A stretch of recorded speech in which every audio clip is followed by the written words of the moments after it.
এক শান্ত নদীর পাশে থাকতো এক বুদ্ধিমান বানর। গাছে তার নিজের মতো করে বাসা, আর নদীর পাড়ে প্রচুর মিষ্টি ফল গাছ। বানর প্রতিদিনই ফল খেত আর মাঝে মধ্যেই নদীর পাড়ে গিয়ে গলা ভিজাতো। একদিন নদীতে সাঁতার কেটে এলো এক কুমির। সে ক্লান্ত এবং ক্ষুধার্ত।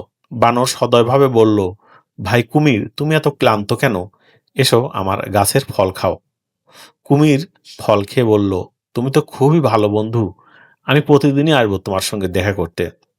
এভাবে দিন যায়, মাস যায়, কুমির আর বানরের মধ্যকার বন্ধুত্ব গড়ে ওঠে এক অটুট বন্ধন।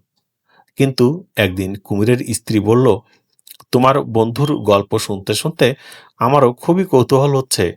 যদি সে এত ভালো হয়, তবে তার হৃদয় নিশ্চয়ই অসাধারণ মিষ্টি। আমি সেটি খেতে চাই।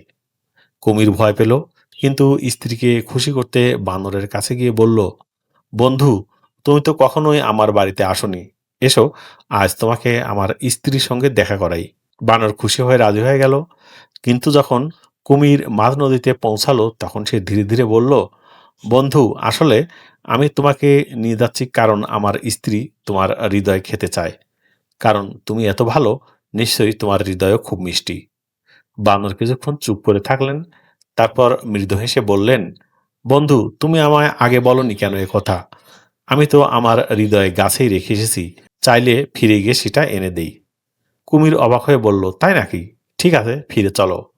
তারা গাছে ফিরে এলো। বানর এক লাফে গাছে উঠল এবং বানর কুমিরকে বলল, ভুলেও ভাবো না হৃদয়কেও শরীর থেকে আলাদা করে রেখে দেয়।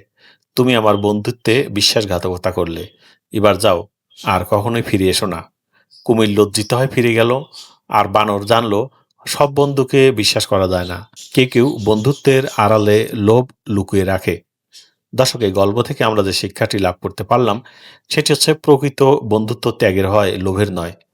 যে বন্ধুর স্বার্থের জন্য প্রাণ চাই, সে বন্ধু নয়, সে বিপদ।